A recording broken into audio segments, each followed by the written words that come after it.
Yo, what's up guys? Here's my updated 2026 settings guide for Sea of Thieves covering PvP, visibility, FPS, and movement. I'm gonna jump straight into it and keep this as efficient as possible while still going in depth and explaining the reasoning behind each setting. Before we start, one important thing, you should not copy my exact keybinds, but copy the logic behind them. I'll explain what I mean by that later. Timestamps are also available, so feel free to skip around. Starting with graphics settings, Rare has finally added a FOV slider to pretty much everything in the game. As you can see here, I recommend bumping all of that to 110. Obviously, the lower your the lower your FOV is, the less you'll see. So I put that all the way up. The only exception is cannon override. I have this on 85, sometimes on 90. This honestly comes down to preference. The reason why I prefer 90 is because I used to play on windowed full screen, like the black bars like this. I have a video explaining how to do it here. But I would recommend playing on 85 since it's the previous maximum default FOV before they added the sliders, and a lot of the main cannoneers or the just good cannoneers in Sea of Thieves play around 85, sometimes even lower cannon FOV. However, again, it's completely preference, so if you want to play on anything higher like 110 or anything above 85, just go for it. If you hit better, then good. The next part is the graphics themselves. Everything should be on cursed. I have model and texture on legendary because I've upgraded my PC, so I'm able to handle these settings. So model detail affects how far you can see objects like crates, birds, and supplies that are in water. So a little trick that I used to do was whenever I would sink a boat and I was looking around for the birds, I would just up my model detail to rare until I saw the birds or the supplies in water, and then I turn it back down. And then the texture detail is just for your weapon quality or any of the textures in game. Unfortunately, water detail has to be turned down to cursed. The water in Sea of Thieves is probably one of the most beautiful things in the game. However, it's really hard or near impossible to see some borders in water because of the reflections and the waves. So turn this down to cursed. There's some debate on particle effects and particle resolution, whether that should be turned up or not. If you're using the cutthroat flare, which in my opinion is the best for visibility, I'll make a video later going through each of the flares and which has the best visibility. But if you're using the cutthroat flare, you should have this on cursed for maximum visibility. Onto the next part, you should disable blur, disable screen shake, and disable rats. The blur is just for the ghostly chests or crates, treasure, whatever you want to call them. I'll show an example on screen. And for screen shake, this is what it looks like when you're on cannon with it not disabled. And if you have it disabled, it's a lot smoother and yeah, just easier to cannon. Moving on to color blindness filters. This was largely debated. And in my last video, I actually recommended playing on green-red filters. However, after more testing, that was wrong, at least for visibility. For pure visibility, you should turn color blindness filter mode off and turn your saturation level to 1. And then you should combine that in video settings with brightness around 54 and color contrast 45. This is a setting you should just leave at 45. The reason for this is it helps with visibility while the sun is in your face. For example, during a broadside, if the sun is behind the ship, or just in general when you're in a fight and borders are in the sky and the sun is behind them. So I'll pop up a couple examples on screen to help you understand. However, this is just a starting point. Every monitor is different. You should adjust the brightness depending on your monitor, what's comfortable for you, and also whether or not you're in the fog, if it's daytime, nighttime, if you're in the storm. And yeah, I'll put a couple more examples on the screen for that. Frame rate lock, you should always have at 144 if you can. If you're low FPS, I'd recommend 90. If you can push, I would go 120 or 144. I found that 144 works for me. I don't reg that often. Movement wise, I don't have jump reg. and whatnot. Some people might reg a little bit more. The game is optimized for 120 FPS, which is the console limit. So do with that what you may. I'm on 144 personally. It's a little bit better. You can unlock your FPS and get like 300, which I've seen people do as well, but they'll have a lot of problems with just like jump reg if you're going upstairs. I probably don't have it right now. There you see I had a little run reg. I don't know what to call that. Just, yeah, movement reg. And sometimes when they're interacting with wheel, it gets a little bit buggy. So that's why I keep it on 144. For performance counters, this is completely preference. It's just whether or not you want your FPS and ping to show up. You can put only ping or only FPS if you desire. The buffering, you should keep that on double. And now to resolution scaling. This is an interesting one. So this is Sea of Thieves on 100 resolution scaling. This is the default. And this is Sea of Thieves at 250 resolution scaling. As you can see, there's a drastic improvement. The images are sharper, the clarity is better, but it's very GPU heavy, and I'd only recommend turning this setting up if your PC can handle it. I personally play around 150 to 180. Alright, while editing, I realized I forgot to mention that if you're on a toaster like I was, you should probably lower your resolution scaling to about 90, and you can even lower your resolution, here to 900 or even 720p. I know a couple people that play like this, and I also used to play like this. This does help your FPS, but the game looks a little bit doo-doo. Also, after testing with friends, we felt like we were hitting a little bit better because the ship visibility and the outlines were better, but that's probably placebo. So moving on to keybinds, again, don't copy my keybinds, copy the logic behind them. What does that mean? Everyone has different hand sizes, different setups, different keyboards, mice, mouse pads, table height, table width, and with that comes just different keyboard positioning and how you place your arm, different mouse grips, different everything. So what works for me might not work for you, and what works for someone else might not work for you, but will work for me, if you get what I mean. The core principle you should follow is that the most used actions in game should be the easiest to access.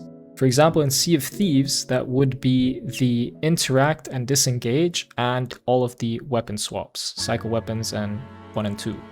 So in the past, I experimented with interact and disengage on left alt and also on V. I would use my thumb to press these buttons. The idea behind that is, since you're using your thumb instead of your index finger, taking your index off of the D button to press F, you're not sacrificing movement. So the whole goal behind it is to keep your movement as fluid as possible at all times. It can help with things like ladder juking and being able to fall in both directions, whereas if you're using your index finger, you lose the ability to move to the right side or left side, depending on which side you're climbing. It also makes climb canceling smoother since you can change directions more quickly. That being said, it really is not that deep. I ended up switching back to F and I'm using my index finger purely because of comfort. After 5,000 plus hours of playing that way, I just didn't feel like relearning new keybinds. So on to weapon switching. I use 1 and 2, but I've also tested using my scroll wheel and also my side mouse buttons. Again, this is preference, don't overthink it.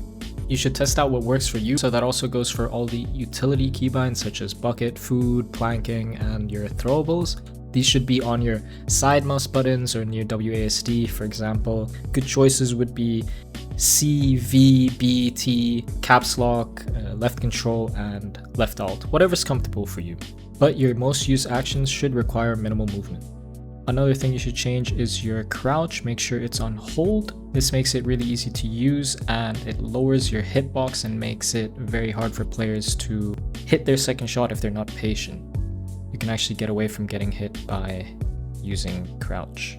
Now onto mouse sensitivity. This completely varies from person to person and it's completely preference. Everyone has different hand sizes, again, different mice, different mouse pads, different skates, different grips. So yeah, what works for me might not work for you.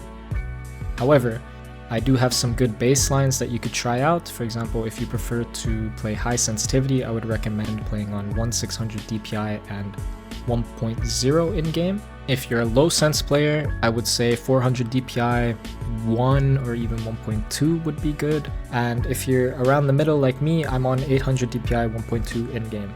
You should also max all of these out. However, again, it's preference. If you want to have a little bit slower aim sensitivity, you can lower these down by 1 or even lower than that, whatever works for you. There is no perfect setting, just find something you can stay consistent with. At the end of the day, Sea of Thieves is not some hardcore competitive shooter, it's just an adventure game, and you don't need perfect aim or insane movement to do well.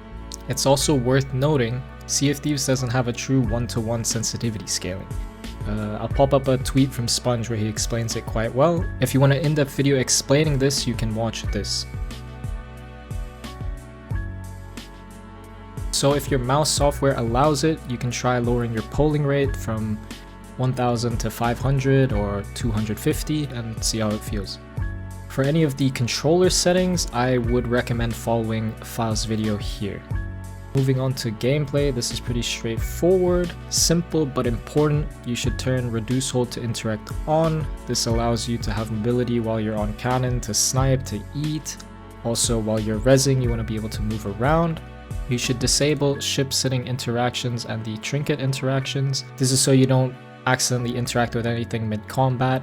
I've done it a couple times when I had this off, and it made for some pretty funny moments. Automatically float in water, I believe this is turned off by default, however double check. Server authoritative hit markers, I would turn this on. This just lets you know if you're hit regging or not. However, I have to say, since the last video I made, Rare have done a great job improving the hit reg in Sea of Thieves.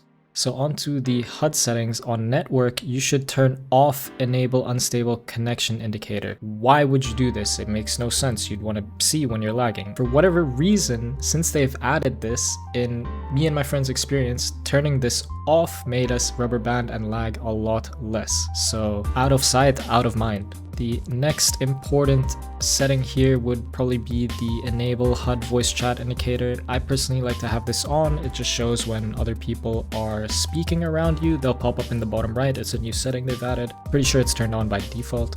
Moving on to banners, I personally like to have my island banners off and my outpost location banners on. This is all preference. It's just whether or not you want the banners popping up. If you're a very experienced player and you want to have less clutter on your screen, you can turn these off. But again, this is completely preference. Disable invite notifications. As a streamer, I have this on. You probably want to have this off so you can see when your friends are inviting you. All of these visibility settings here aren't that big of a deal. Nameplates as well, you want to have them on. I have these season notifications on, so I have them not disabled. And for the milestone notifications, I have them both disabled because they always pop up during a battle. However, I still notice them popping up sometimes. Moving on to enhanced headphone mode. I'm gonna keep it real, I have not tested this out myself, but everyone that I've spoken to that has says that it's worse. So if you really want, I could make a separate video going in depth, explaining and showing why you should just stay on default. Audio settings are pretty straightforward, just use what's comfortable for you. I like to be around 50, so around half. If you're a PvP player diving in Hourglass, you should turn music off so you don't hear the Hourglass noise. Shanty volume is preference, I like it off. However, SFX is something you need to maximize so you can hear the borders grabbing ladder sound effect.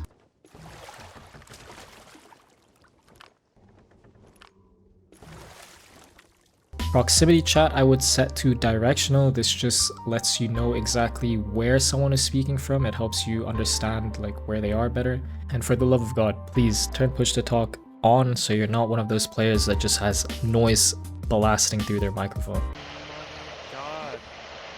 I believe in my previous video I had additional wheel turning sounds off. I've now changed my mind on this. I prefer to hear the wheel turning when I'm not looking at it. For example, when I'm watching the broadside for borders that are shooting out or just while I'm fixing angle.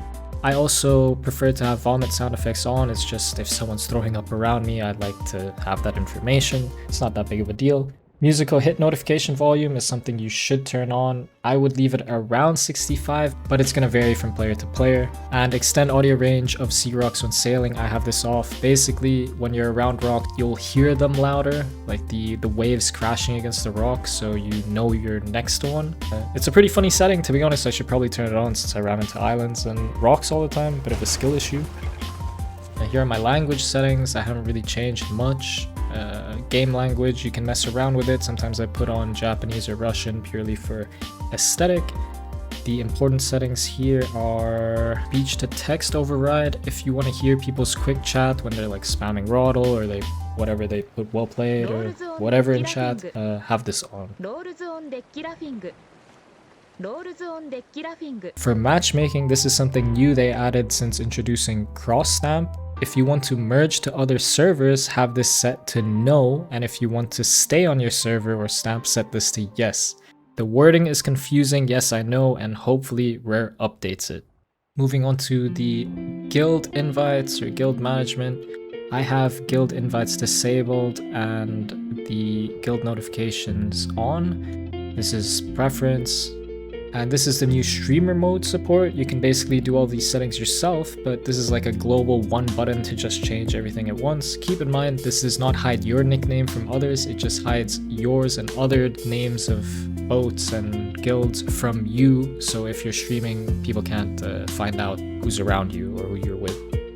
I hope this guide helped, and again, focus on the logic behind the keybinds, not the exact keybinds themselves. I'm live on Twitch, Kick, and YouTube all the time. Feel free to stop by and say hello. And don't forget to subscribe and like for more content.